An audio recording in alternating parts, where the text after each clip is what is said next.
Hola, buenos días, buenas tardes, buenas noches, según el horario en que me estén escuchando. Un avisito antes de empezar con la clase. Hoy iniciamos la unidad número 3, que consta de 3 clases. Es decir, que de aquí a 2 semanas, que terminamos la unidad número 3, vamos a enviar el primer trabajo práctico, ¿sí? El trabajo, lo que queremos es que dé cuenta, vamos a hacer una, o sea, la idea es que la consigna invita a la reflexión y argumentación, ¿sí? Les digo para que se vayan poniendo a tono con la bibliografía, ¿sí? También con las clases escritas, con los videos, pero fundamentalmente con la bibliografía porque desde allí es que van a poder argumentar. Eh, Dicho esto, vamos a comenzar la clase. A ver, en esta unidad vamos a ver justamente cómo es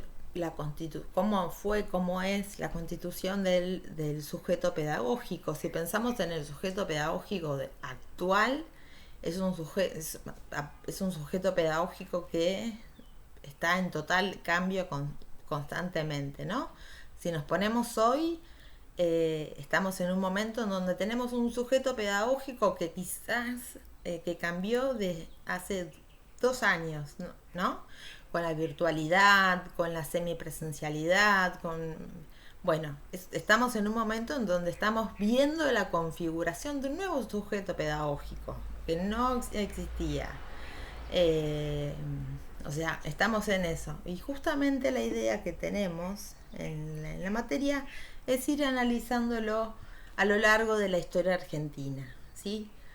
Los primeros sujetos pedagógicos o el primer sujeto pedagógico aparece cuando empiezan a ingresar a la escuela los hijos de inmigrantes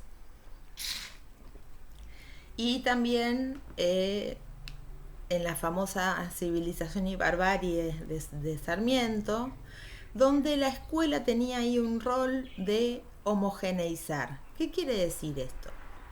Que la idea era que la persona que ingresase a la escuela le cortaban el pelo, le ponían un guardapolvo, tenía que estar sentado X cantidad de horas, o sea, gente que venía de otro mundo, porque de hecho obviamente había muchos hijos de inmigrantes y también con la población nativa. No era una cuestión sencilla, por eso se apelaba a los castigos, porque verdaderamente había situaciones, eh, recuerdo de haber leído, ya no sé dónde, la historia de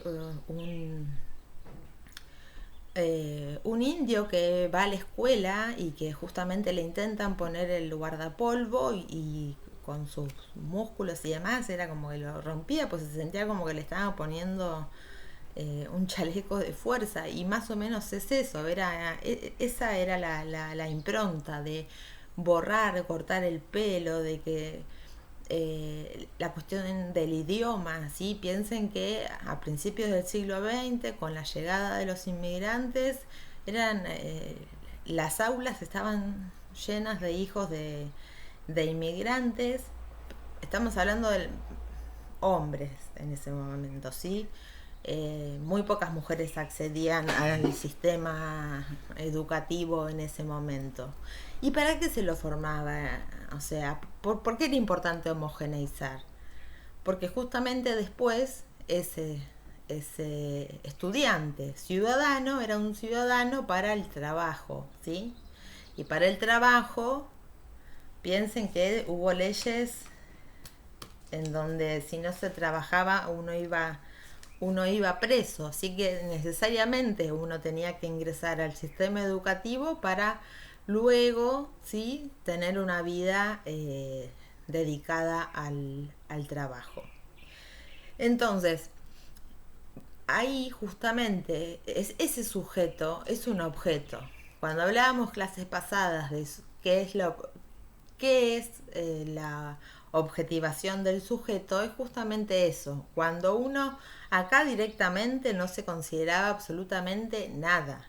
Ahí sí que era una tabula rasa, ahí sí que además, insisto, había métodos de castigo muy fuertes, eh, o sea, de golpes, castigos muy severos. Piensen justamente que era como en un punto el encuentro de dos culturas y era una que quería predominar sobre la otra, como pasó, ¿no? Bueno, con la historia y con las pseudo conquistas, ¿no? Bueno, justamente es eso, de llevar la palabra, de tener que actuar de tal o cual modo. Entonces ahí tenemos un sujeto que es objeto. O sea, es imposible pensarlo de otra manera. A ver, si vamos a la cuestión más etimológica, la palabra sujeto tiene dos acepciones. La de sujetar y la del sujeto que realiza la acción. Y por último, la de sujeto sujetado. A nosotros nos interesa justamente pensar, eh, por un punto, el sujeto que realiza la acción, ¿sí?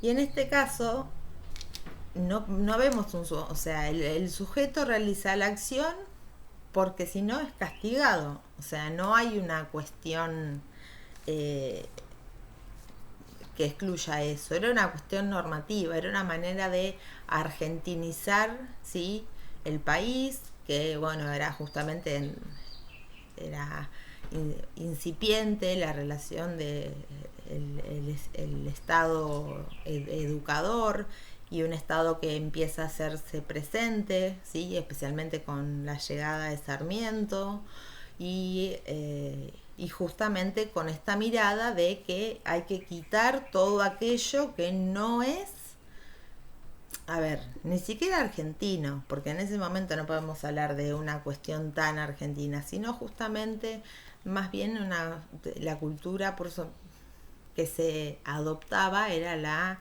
eurocéntrica, ¿sí? Pensemos que nuestros próceres estuvieron todos o en su mayoría estudiando en Europa. Entonces, por supuesto que tenían una mirada totalmente distinta. Entonces les decía, en el siglo XX el sujeto pedagógico ahí sí que era considerado no solo un objeto, sino un objeto de que sí o sí tenía que ajustarse a los cánones de la escuela, porque si no verdaderamente la pasaba bastante mal.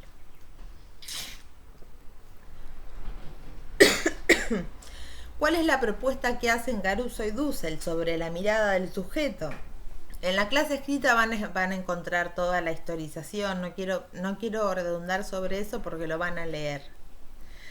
El sujeto como parte de un entramado de redes, ¿sí? De redes de consumo, de redes de, bueno, cuestiones de capital cultural que tienen las y los estudiantes.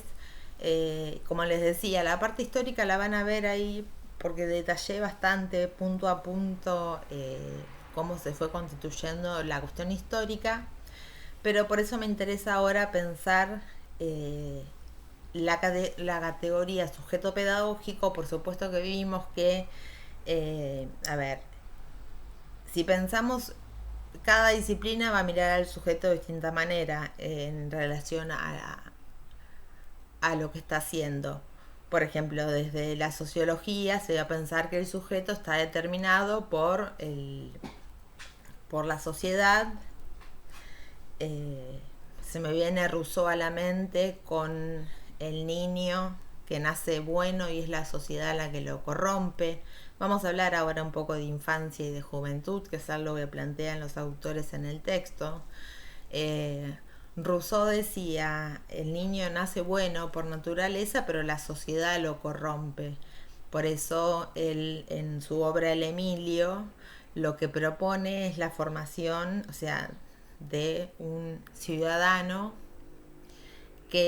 o sea, un ciudadano, podríamos decir, un ciudadano de la burguesía, ¿sí? O noble, que justamente él se encarga No sé si han leído el Emilio, pero si no lo leyeron es importante que por lo menos tengan algunas ideas. Y esta de que la sociedad corrompe al niño que es bueno por naturaleza es una de las nociones centrales. Cuando aparecen las infancias y cuando empieza a reconocerse al infante como sujeto de derecho, ¿sí? Piensen que antes el niño prácticamente no existía.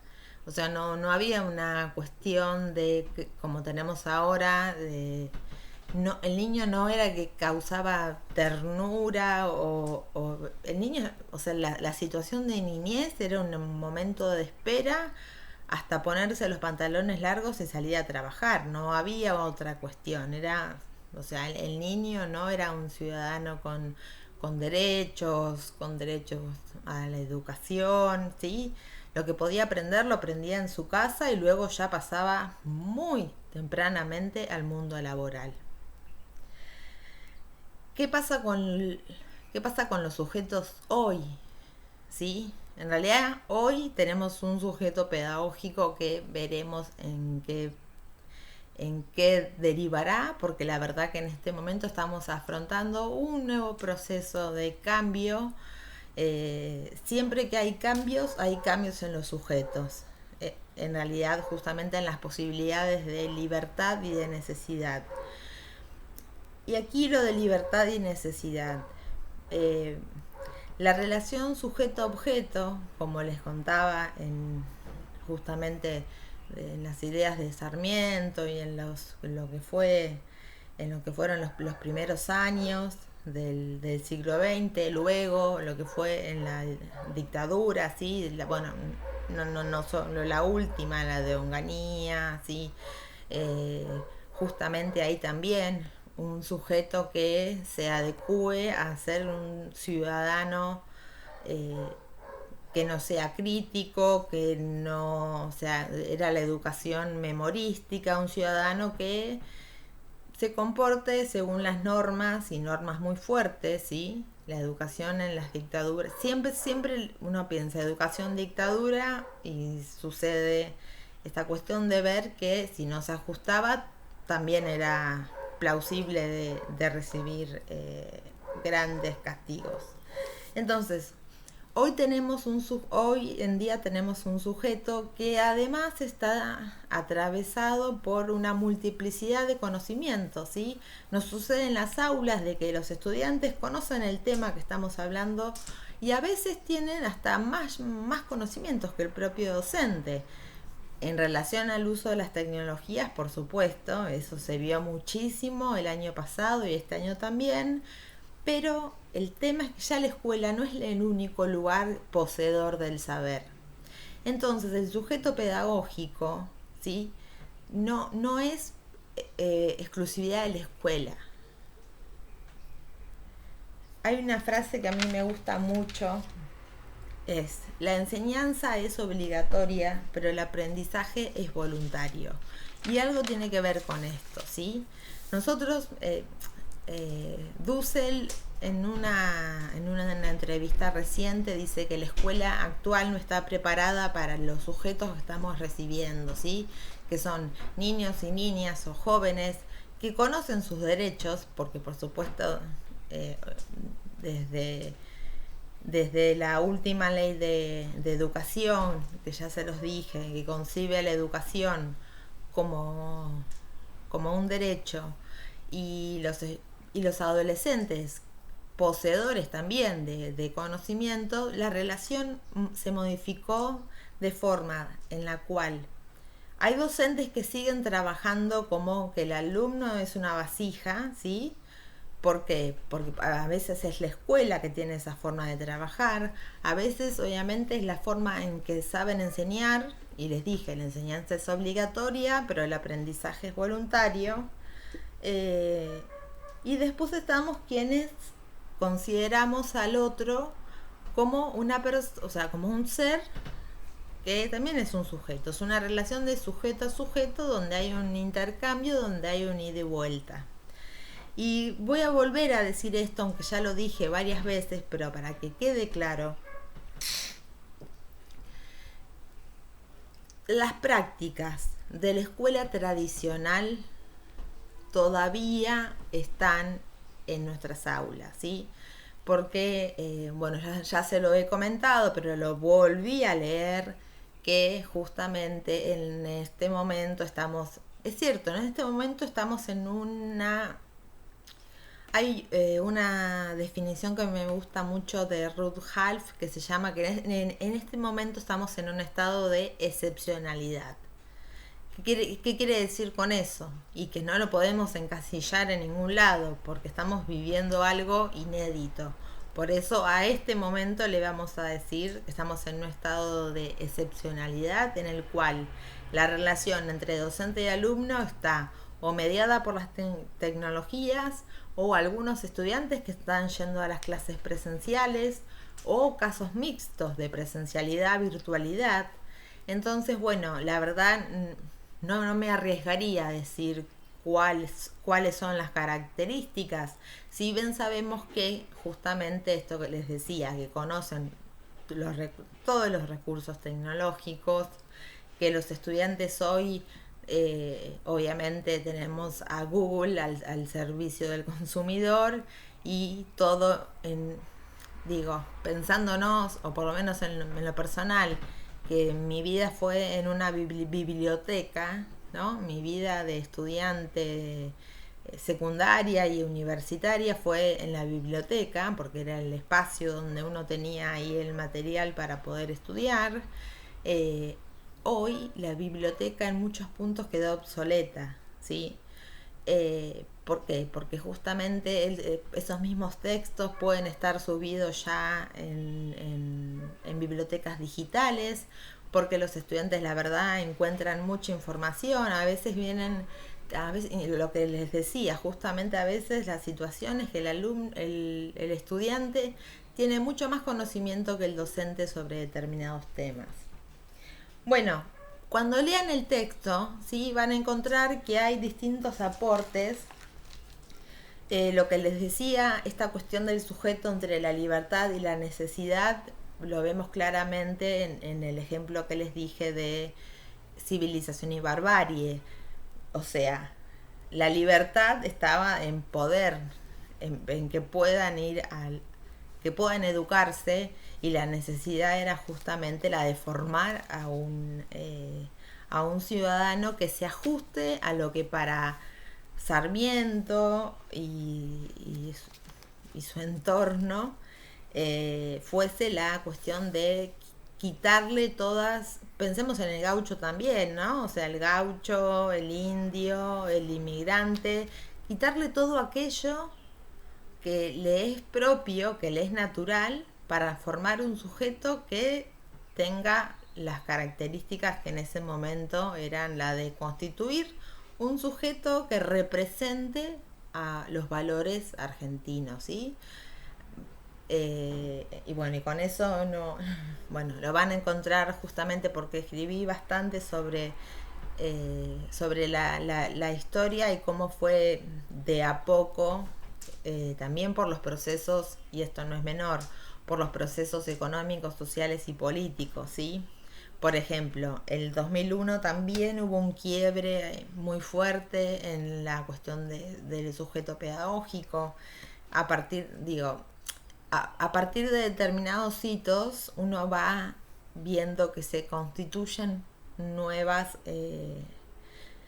o sea, la crisis permite que se reformulen, ¿sí?, distintas categorías. A partir del 2001 también hubo, ¿sí?, porque hubo un sujeto que iba a la escuela que alimentarse, por ejemplo, ¿sí? Entonces la función primaria, que era la de educar, y bueno, ya en ese momento, la verdad, estábamos en un momento de pobreza estructural, donde el país estaba, bueno, con severas complicaciones, un país que entra en default, y la escuela dándole lugar a gente para alimentarse. Lo mismo que está sucediendo hoy en muchas escuelas. Entonces, bueno, la idea es pensar que el sujeto pedagógico se va transformando a lo largo de la historia, que la relación sujeto-objeto es algo que aún está presente, si bien no en la mayor parte de las aulas, por suerte, pero que sigue existiendo. Hay docentes que se ponen en un lugar, el lugar del saber, ya lo vimos con Foucault, el lugar del saber poder, y a partir de ahí establecer un vínculo pedagógico. Entonces el vínculo es totalmente distinto. Hay una relación de asimetría entre el docente y el estudiante. Bueno, van a ver algunos aportes de Freud, porque por supuesto, como les decía recién, el sujeto pedagógico está atravesado por cuestiones del psiquismo, por cuestiones sociales, por cuestiones económicas. Entonces, bueno, van a ver que hay ciertos aportes. Después también es muy interesante ver el planteo que hace Ernesto Laclau sobre la razón, ¿sí? Y sobre la razón en el sentido de entender al otro en la racionalidad, ¿sí? Donde la razón prime por sobre las relaciones. Y cuando hablamos de la razón, hay que ver justamente quién establece la razón, hasta dónde llega la razón, y, o sea, cuáles son los límites. Por eso van a ver que en el texto hablamos de límites en la educación. ¿Cuándo hay un límite en la educación? ¿Sí? Cuando uno dice, hasta acá llegué, o esto que estoy haciendo no me gusta y quiero hacer otra cosa. Esas preguntas son interesantes. Yo, mientras armaba la clase, pensaba, ¿qué docente quiero ser? Si bien tengo varias respuestas para pensar, lo sigo pensando, y más en este contexto. ¿Qué docente quiero ser? Y bueno, me gustaría ser la verdad me gustaría ser una docente que entable una relación de ida y vuelta con los estudiantes, donde justamente ustedes, si tienen muchos saberes, de hecho los foros son muy ricos porque hay muchos estudiantes que la verdad hacen unos aportes maravillosos. Entonces digo, bueno, bien, estamos yendo por un buen camino, están pensando y repensando. Pero como les decía en la clase pasada, yo no dejo de pensar en que justamente las prácticas y pensar nuestras prácticas profesionales nos ayudan muchísimo. Entender cómo se constituye el sujeto pedagógico también nos va a servir. Nos va a servir para saber que no tenemos enfrente, que no vamos a tener enfrente nunca al mismo sujeto. ¿Sí? Si ven, hay cuestiones, por eso les puse las periodizaciones que van a encontrar en el texto escrito. Pero el sujeto, por supuesto que va cambiando. Y un sujeto va cambiando a lo largo de un año, ¿sí? Puede ser que un estudiante comience muy mal en una materia y termine bien, o a la inversa, como nos pasa en la vida, porque tiene que ver justamente con esto mismo, con lo que traemos. Nosotros somos portadores de determinados saberes, y cuando entramos a una institución, en este caso en una institución escolar, ¿sí? Que como les decía, que se caracterizó durante tantos años por quitar todas las marcas, que hoy no. Hoy justamente los jóvenes y los infantes son portadores de saberes, y la escuela no trata de borrar, ¿sí? Si bien por supuesto tienen que ajustarse a los horarios, a los trabajos y demás, no hay un esfuerzo por quitarle, especialmente a los adolescentes, quitarle esta cuestión. Es interesante ver cuando hay docentes que trabajan en función de lo que traen los estudiantes, ¿sí? En el texto hay un ejemplo sobre los redonditos de ricota. Bueno, ya quedaron un poco obsoletos, pero sin embargo, obsoletos la banda no, digo, hoy nuestros estudiantes en su mayoría, quienes por ahí trabajamos en los espacios secundarios, escuchan otro tipo de música, y está muy bueno que podamos compartir para conocer, compartir para saber. Hoy uno ve que el hip hop, o no sé bien cómo se denomina, pero nuestros estudiantes en los recreos se ponen a hacer como, no me acuerdo quién decía como que el hip hop son los payadores actuales, ¿no? Y hacen rondas y compiten y demás, y uno escucha eso, y hay una producción, Y es súper interesante y traer eso al aula, eso es un recurso que funciona muchísimo. Justamente conocer los gustos, cuáles son los espacios cuáles son los lugares de esparcimiento de los estudiantes, tener esa relación para poder conocer. Para mí es súper importante conocer a los estudiantes. Es un debate. El otro día debatía con un compañero que me decía que no, que por qué uno tiene que saber cuáles son los intereses. Bueno, para mí sí es importante, porque a partir de los intereses tal vez tenga una llegada a un mejor puerto, porque estamos hablando de lo mismo. Y justamente el estudiante se siente parte. Era para dar una clase de historia, entonces bueno, yo les permitía que cada uno piense una herramienta, cómo lo querían presentar, que no sea de forma escrita y oral, de forma memorística. Hicieron canciones, hicieron el Facebook, por ejemplo, leía en una escuela que hicieron o sea, el Facebook de lo que sería la primera junta, ¿no? ¿Cómo serían los perfiles? ¿Cómo sería el perfil de Margarita Sánchez de Thompson? ¿Cómo sería el perfil de Saavedra? ¿Quiénes serían amigos y quiénes no? Y esas cuestiones están buenísimas. Y uno a partir de eso, con una cuestión tan sencilla como usar el Facebook, esto me lo contó un profe de historia que se los propuso y se reengancharon. Se pusieron a investigar un montón. Buscaron para armar los perfiles con las fotos, ¿no? ¿A quién le darían un like? ¿A quién no? Digo, y eso es muy importante, porque eso justamente engancha un montón a los estudiantes. Pero bueno, eso es una forma mía de trabajar y demás. Yo la comparto y la sugiero. Pero bueno, es cierto, uno no tiene por qué saber cuáles son los intereses. Para mí sí es importante saber a quién tengo del otro lado. Bueno, me estoy extendiendo un montón.